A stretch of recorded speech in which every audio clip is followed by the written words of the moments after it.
Houston took the song and made it one of the most iconic songs of all time.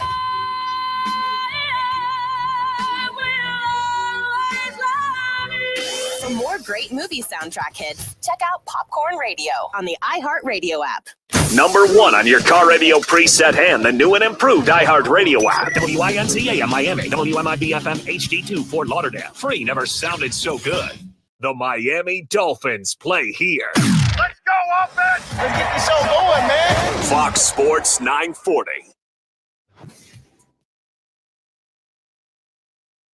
Powers cracks that one out to center and deep. Siri is back. He looks up and it's gone. The Marlins waste no time. Kyle Stowers with a 2-run shot, and they take a 2-0 lead in the first. Miami Marlins baseball is on deck. 2-1. That kicks away from Rodriguez. Hill breaks for the plate. There will be no throw. And on a wild pitch, the Marlins walk it off again. 1-2. Conine lifts out to left field. Tommy Pham working back to the warning track. So is Sawinski. They look up and it's gone. Griffin Conine to left center. And we're tied at 2 in the 7th. Marlins on deck. Brought to you by ADT, the official smart security partner of the Miami Marlins and Norwegian Cruise Line. Experience more at sea. Let's head out to the ballpark. Here's your host, Steven Strong. All right, nice job, Ahmed and Jonathan. Welcome. Live from the Big A. Angel Stadium is our venue to kick off this 6-game West Coast road trip. 71 degrees. It's going to be a perfect night for baseball. You are listening to Miami Marlins baseball on the radio. Fox Sports 940 Miami, game 49 of 162. And the Marlins are in the city of Angels, who are red hot. Ron Washington has his boys playing some fun baseball, 12-8 this month, and winners of 7 straight. So grab the late night snack, reset that internal clock, and let's get cooking. We'll bring you game 1 of this 3-game interleague set between the 23 and 24 Los Angeles Angels and your 19 and 29 Miami Marlins. Sandy Alcantara, will this be the night he puts it all together? The last time he faced the Angels, he threw 8 shutout back in 2022. Yusei Kikuchi, 33-year-old southpaw from Japan, toes the rubber. He's pitched to a 2.38 ERA in 4 starts in the month of May. The left-hander has been trending in the right direction. First pitch slated for 9:38 right here on the Marlins Radio Network. Hi, everyone. Thanks for making Marlins on Deck a part of your late Friday night with Jack McMullen and A.J. Ramos. I am Steven Strom. We've got an awesome lineup tonight for your show. Outstanding array of guests. I fear we're going the distance, and I also fear it's a power-packed broadcast. We thank you for your participation. We'll talk first where both teams are at coming into Friday night. Clayton will join the program as well. He'll preview game 1, of course, like he does with every series. We'll get you ahead of the count with Sandy and Kikuchi. Jack and AJ will jump in for some back and forth. Our Expo question of today at Marlins Radio and Steve's guarantee to victory. So we'll do where both teams are at. We'll actually start with the Angels. 24 and 25. They've won 7 in a row for the first time since 2022, and it's been all about the offense. They've scored 54 runs during this 7-game span. They swept the World Series champion LA Dodgers. Then they just swept the Athletics in Sacramento. So right now the Angels are playing really good baseball. And in that Athletics series, they won 4 consecutive games, each by a margin of at least 5 runs. The guys that have been hitting, Taylor Ward, he's shining. Only Aaron Judge and Cal Raleigh have more home runs than Ward right now. Zach Neto brings an edge. He leads all AL shortstops in RBIs and slug. And how about this trade? Former Phillies farmhand Logan O'Hoppe, who was traded for Brandon Marsh, is absolutely killing the baseball. 9 home runs with an 893 OPS, hitting 291. He's got 4 homers in his last 3 games. So all trending in the right direction for Ron Washington's Angels. For the Marlins, they enjoyed an off day yesterday after a 3-3 homestand against the Tampa Bay Rays and the Cubs. Took 2 out of 3 against Tampa, lost 2 out of 3 against the Cubs, and the starting staff has been the story. It's starting to show some true signs of consistency the past week. The Marlins starters have thrown to a 3.77 ERA. Offensively, the Marlins revealed a week of crooked numbers. It hasn't been super consistent, but the offensive flow is looking to get back into the right rhythm here on this West Coast road trip. They did show the ability at times to plate those 3-4 runs, but all in all, the offense dried up in certain games against Tampa and Chicago. But let's not sugarcoat it. Again, tonight is about Sandy Alcantara, who allowed 4 runs on 5 hits in his last start against the Rays. Alcantara has lost each of his 6 starts. Tom Kohler is the only Marlin to ever lose 7 consecutive appearances. We mentioned it. The last time Sandy did face this Angels team was in 2022. He threw 8 shutout. Hoping tonight is a night he puts it all together. And coming up next, we will talk with the Marlins manager who's got an idea of what it looks like for Sandy Alcantara, plus a lineup change. Guess who is leading off at the top of the order? We will reveal that next on the Marlins Radio Network. On the corners, here's the 1-1 pitch. Ripped deep to left field. Back is Morel. He's looking. It is gone! What was that feeling rounding the pillows today, just being your first game back and hitting a home run? Oh, I mean, it feels amazing. Just everything what we've been through. It's what running that base. It's just think about all the good things now. I do, and I still do, and I have his shirt hanging up. There's a shot right field from Hicks. It's deep. It is going. It is gone. Goodbye. William Hicks with his 4th home run of the year. The Marlins have hit the first 2 of the series in this game. And they lead 5-1. Pitched. Line drive center field. Will it drop? Coming in hard. Meisner can't get it. Drops for a hit. 1 run will score. They will hold up Stowers, but it's an RBI hit for Wagaman. May have been a broken bat. It was off the end of the bat. Marlins will take it. They regain a 3-run lead. Hard in the low 90s, and the spin was pretty much in line with where his split typically is. Here's the 2-2 pitch. Belted to left field and deep. Going back is Simpson. He leaps. He can't get it. It's off the wall. The Marlins will score 3. Norby clears the bases with his 6th double of the year. The Marlins exploding for 4 runs here in the 4th inning. Marlins in front. And here it is. That's taken down low. It's ball 4. And Ramirez he stopped there for a moment. He will go to first. It's a bases loaded walk. 1-1. Wagaman lines that one out to center field. That's going to be deep enough to plate a run. Meisner circling. He makes the catch. His throw coming into the infield goes to second base. And Sanchez will tag and score on a sacrifice fly. Palm Beaches. Plan your trip at thepalmbeaches.com. Back here on a Friday night, back in Miami, of course. Hope you guys drank your coffee. Marlins on deck, Steven Traum. Marlins manager Clayton McCullough joins us now, getting you ready for game 1 of this 3-game set against the Angels. I got to be honest with you, Clayton. You went up in a notch in my book yesterday. We had an unbelievable off day. We are staying at a beautiful place. We were on the beach. What are the beach essentials to a really good off day, you think? Ooh, sunscreen. I should have applied a little bit more, as you can tell by the tan on my face right now. Yeah. Water, and that's I think that's really it. Yeah. You called us out. You said get in the water, and it was 60 degrees. And I got to be honest with you, we kind of answered the bell. You guys did. I mean, that was really impressive. I was very proud of you. You're a little hesitant at first, but I think you just need a little bit of a push. And I would hope that once you got in there, you were glad you did. I was very glad, and we had a good time out there. It was a nice off day. Now we turn the page to an Angels team that have won 7 in a row. They swept your old former team in the Dodgers. They just swept the Athletics. What's at the forefront with this Angels team? I think, really, they've been swinging the bats very well. They've been, hitting a lot of home runs, and I think, having a chance to have seen Angels the last few years, a couple times this season, you've seen some of their younger players that seem like they're taking some steps, forward and maturing. Nito at shortstop's very good, and O'Hoppe behind the plate. Shell now at first base. So these guys have, been up here for a few years now, and it seemed like maturing at the major league level. And so, right now, catching them at a time when they're playing well. But the beautiful part about that is, what happened yesterday, the day before, has no bearing on today. We'll have to go out this series and handle the baseball defensively, limit some of the opportunities that we give them on the pitching side with the free passes, and solo home runs, typically don't beat you. So let's, do our best, not shoot ourselves in the foot, and just try to limit some of the extra opportunities. I want to talk about your offense because I thought over that 3-3 homestand, we talked about the crooked inning numbers and how important those are. Today's lineup features Augustin Ramirez at the top. We've seen in modern baseball kind of see that Schwarber at the top. What went into the decision to put Gus at the top of the order? Yeah, I think it was with Kikuchi starting for them. I wanted to try to really have a run, as many righties as we could in there, and Gus's at bat quality for me for those few years been very high. He's walked some, and there's the chance for impact there, and the opportunity to get up and hopefully face Kikuchi at least 3 times towards the top there.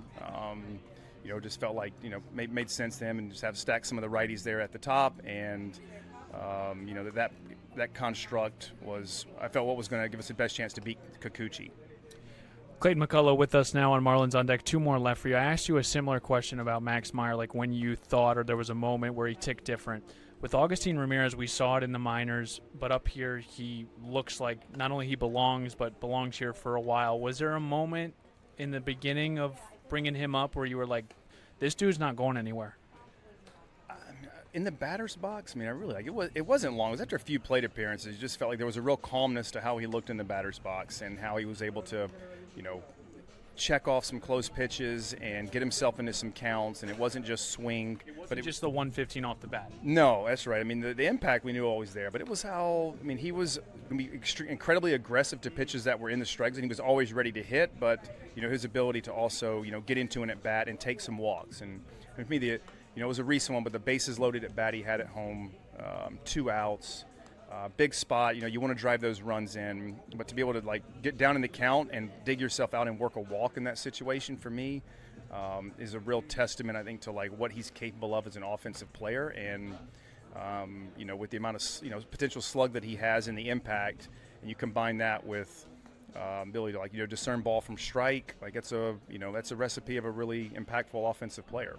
I think we're all waiting on the Sandy start. He starts tonight. I know you've only been with him for a couple of months, but I'm not even going to ask you what the key is for tonight. How have you seen him handle this first 2 months? I think I've seen him just continue to come out after these outings, which we know he's frustrated. I think he knows he's better than this. We all know that it's coming. I think the tough part sometimes is to it's coming, it's going to happen, but then that feeling of, okay, well, when? But I think that while there's been some frustrating, moments that, maybe after outings, with maybe a batter or two or a pitch or the way things went down, that he comes back out, the next day and, he's the same guy. He's in the gym working out. He's doing all of his recovery. He's throwing his sides, and he's, working on whatever he feels like, execution aspect of things to, continue to move the needle. So, but I think that's what, Sandy's a professional, and I think that's what it is. He's just going to come out in between outings and, just try to right the ship and go into the next one, and we know he's going to go out there and compete, and it will turn. The frustrating part right now for us is we just don't know when, but it's going to happen, and there's still a lot of starts left in this season, but you can bet on Sandy the person as much as anything else. Good job by you today. All right, thanks, Steve. All right, coming up next, we'll get you ahead of the count. Sandy Alcantara, Yusei Kikuchi. Make sure, again, get your coffee. 9:38 first pitch right here on the Marlins Radio Network. In deals. And Stowers hits one high in the air out to left center. That's pushing Suzuki back. He's looking up, and it's gone. Kyle Stowers and Oppo Taco. Field can. 1-2 pitch. Oh. Augustine massacres a ball. Out to left and deep. That thing is gone. Augustin Ramirez cutting through the haze. And the second solo homer for the Fish doubles their lead in the top of the 4th. Homers. Well, they were all solo homers. 0-2 pitch. Stowers hits one deep again down the right field line. You got Tucker looking up, and that one is gone. A multi-homer day for Stowers, and his 3rd multi-homer day on the year. And the homer fest against Tyone continues. 98 was the...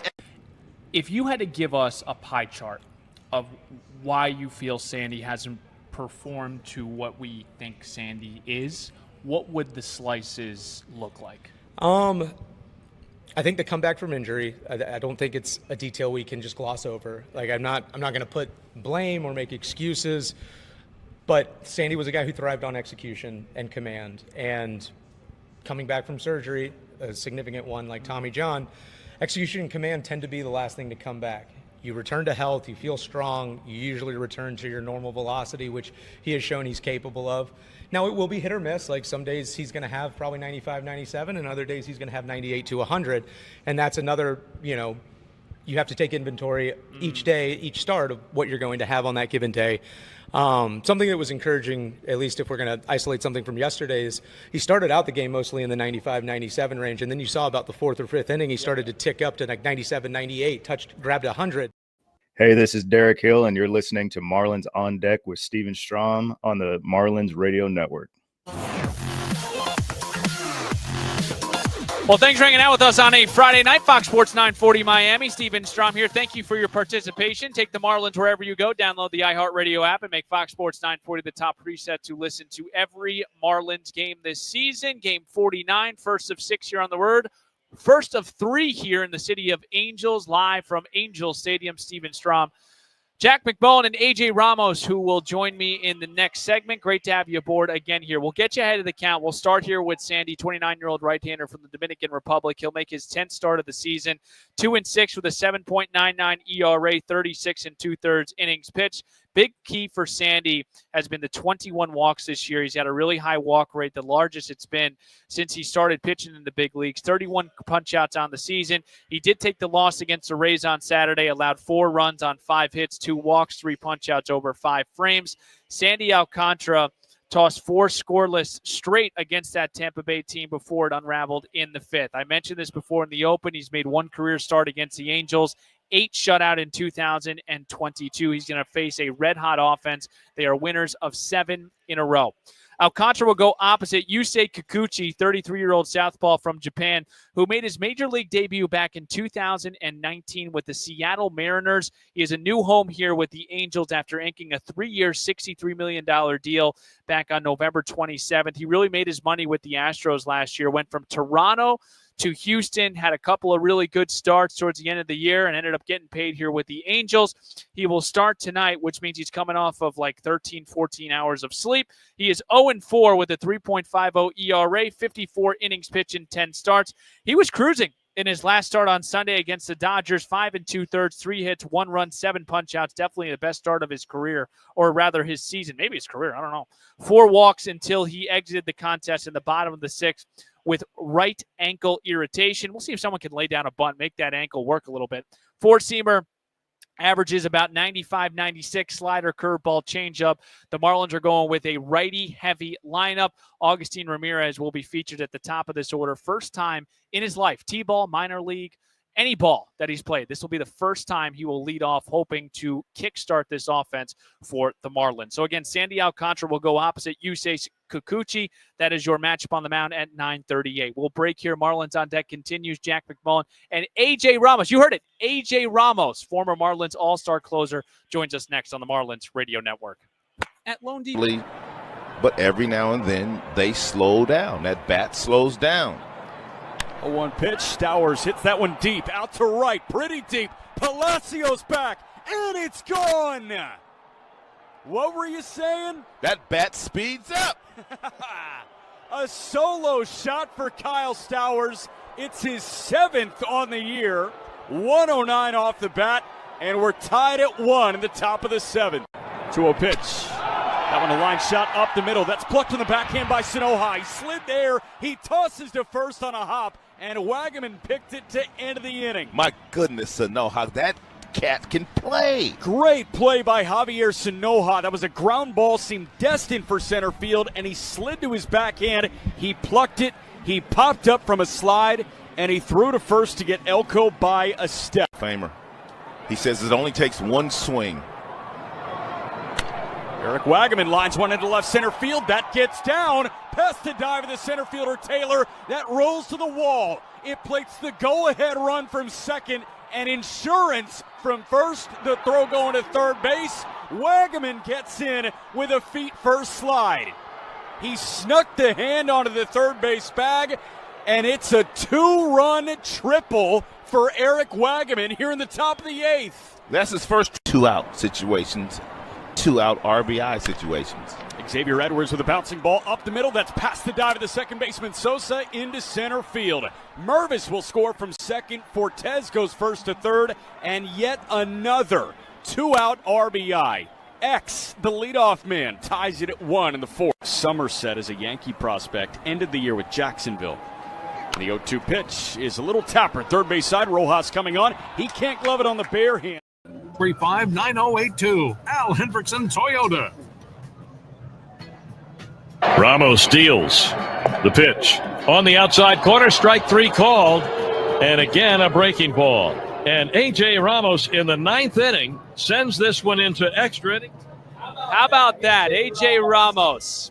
He ended his playing career here at Angel Stadium, and he opens up and begins his broadcast career with Marlins Radio at Angel Stadium. Steven Strom, Jack McMullen, and so pumped to have you, A.J. Ramos, man. I mean, let's just start here. You make your big league your big league debut at the place that you ended your playing career. What are some of the emotions? What was it like here walking into the stadium today? It was cool, man. I mean, this stadium, first of all, is one of my favorites. It's beautiful, the weather. The fans are always good. So being able to walk into this ballpark to know that I'm going to be sitting in this booth, calling the ball game, it's a full circle moment, you know, and I'm just excited to be here, man. It's amazing. How many guys did you notice here? I could not. I know you're only like a couple of years removed, but who were some of the guys you saw this afternoon? Yeah, I mean, I saw a bunch of guys that played with Darno when I was with the Mets, and he also brought up that I also broke his hand when I was facing him one time. I hit him in the hand, and I completely forgot about that. But yeah, there was a lot of guys that I knew here. It was good to see them. It was good to be seen. It's good to be in their environment again. You know, the retired life, you're kind of secluded. So getting back into this area is amazing, and it's fun. Jack, we got off the bus, and what happened with A.J. Ramos? Oh, the autograph hawks got to him. How about that? It was off the bus. Are you kidding me? And the thing is, AJ's not 6'5", so he had to reach up and grab the cards. I needed a boost. Someone needed to pick me up on their shoulders. But I got the job done. I signed the autographs, and it went well. But yeah, I was surprised by that. I haven't signed an autograph since I was in 21, whatever, when I was playing. You said 2 years, right? Yeah, that was 4 years ago? Something like that, yeah. So it was kind of cool. My autograph was a little bit rusty, though, so I apologize to those people out there. You got carpal I will say it was really funny getting on the bus with AJ. We got on the bus at the hotel, and players were like double and triple taking at him. Like, are you one of us? My spot, yeah, man? which one of us got DFA'd for you? Literally. Like, what's the deal here? But no, you had to clarify to everybody. Hector Neris had a very funny interaction with you in the dugout.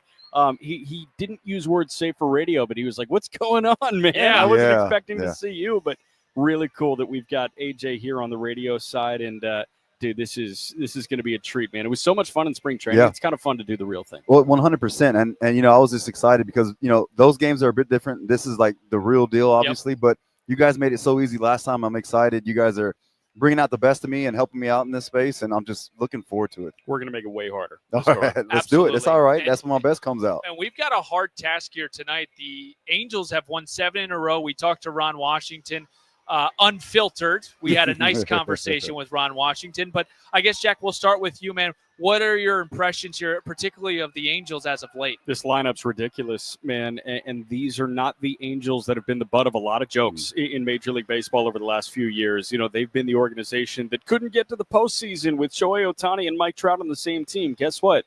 They have some young, controllable pieces that are really hitting the ball well. I think Zach Neto might be the most underrated shortstop in baseball. There are a lot of people that don't know who the Angels shortstop is, but Zach Neto can hit. He had a huge leg kick. He toned that down entirely, almost cut it out of his repertoire, and he's been one of the best hitting shortstops in Major League Baseball since doing that.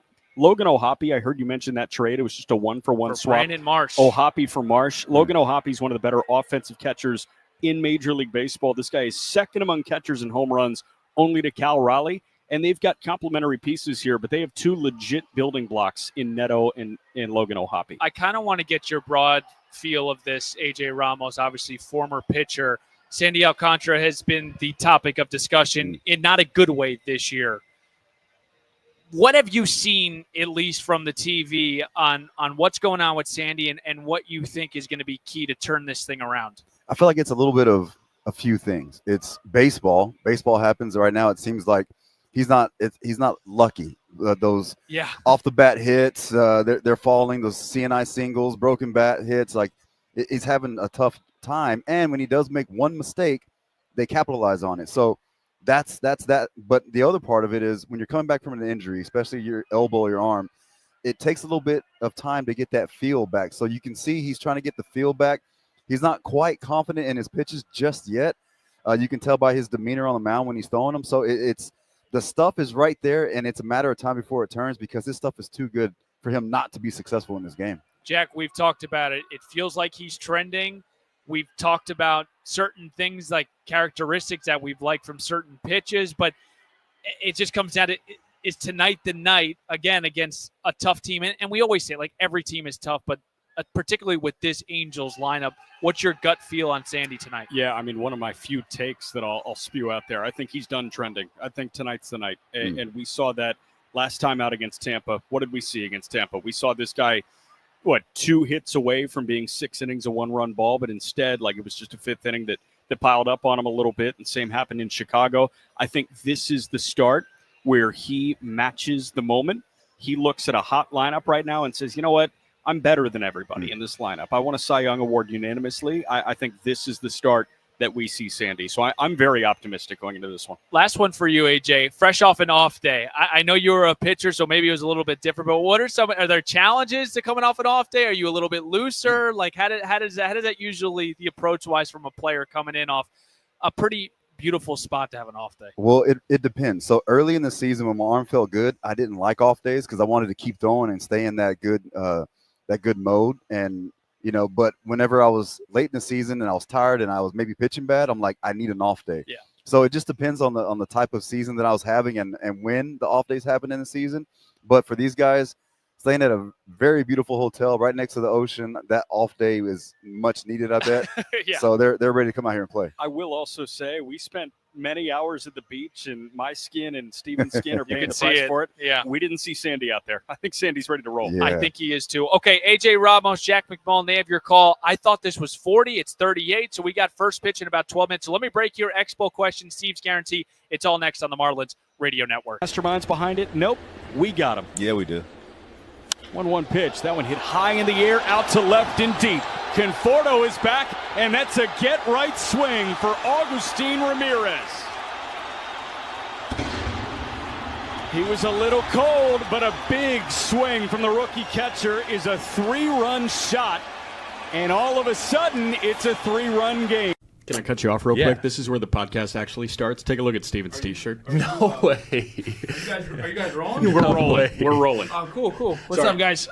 Those were 2 time-buying questions. Thanks for joining us. Don't leave me hanging, though. Oh, man. This is so good. So for our Spotify and Apple Podcast crowd, Steven found a shirt on Amazon that says, I love it when my wife lets me watch Eric Wagman. Oh, I remember. This shirt's on Amazon. What's the deal with this shirt? Again, I love it when my wife lets me watch Eric Wagman. What's going on? So we had an interview with Eric in the offseason, and it was actually credit to Kyle Seeloff. He was like, I think there's a T-shirt of my wife loves it when I watch Eric Wagman. I love it when I love the inning with a single. It's 3 straight innings with a leadoff knock. The pitch to Liam Hicks. That one drilled out to right. He got that one. Liam Hicks sends it into the Dodger bullpen. His second big league homer, and it's 2-1 Fish in the 5th. Paez couldn't catch that one, Jack. From Luis Garcia. 1-2. Another sweeper, and Norby drills it. Out to left. Conforto back. Conforto leaps up, and it's over his head and off the wall. Augustine will score from third base, and Connor Norby with an RBI double. We're tied at 3 in the bottom of the 6th. Looks like he got a little Kenley Jansen in his setup. Dane Myers lines one up. Teacher. Back here at Angel Stadium, Marlins Radio live from the Big A. Steven Strom, AJ Ramos, and Jack McMullen have your call at 9:38. Thanks for hanging out with us on a Friday night. It'll be Sandy Alcantara who will go opposite Yusei Kikuchi. Marlins looking to snap this Angel 7-game win streak after a 3-3 homestand in Miami where they took 2 out of 3 against the Rays and dropped 2 out of 3 against the Cubs. Let's get to our at Marlins Radio Expo question again. A.J. Ramos making his broadcast debut in the regular season with Marlins Radio. He played his final season with the Angels in 2021. Humble brag, we all got breakfast together overseeing just a beautiful view. And I asked him, who was your manager at the time when you were with the Angels in 2021? Me and Jack were stumped. Make sure to vote. Who was the Angels manager in 2021, the last season of A.J. Ramos at Marlins Radio? It's time for Steve's Guarantee. Batter up. Batter up. Let's play some ball. First pitch is moments away. Time now for Steve's Guarantees. I really like Connor Norby tonight. He is going to play third base and bat fourth, but I think he's going to take Kikuchi deep tonight. That's my Steve's Guarantee. I was kind of thinking Augustine didn't want to be mainstream, so I did want to go with Connor Norby. I like him to hit a home run here tonight against Kikuchi. Folks, I hope you got the itch for first pitch, because when we come back, Jack McMullen paints the picture. A.J. Ramos, he's ready to rock. Starting lineups in first pitch is right around the corner. Thanks for tuning in to the Marlins On Deck pregame show. I'm Steven Strom. Let's flip the M together, Miami. Marlins baseball is next. This is the Marlins Radio Network. Still getting around to that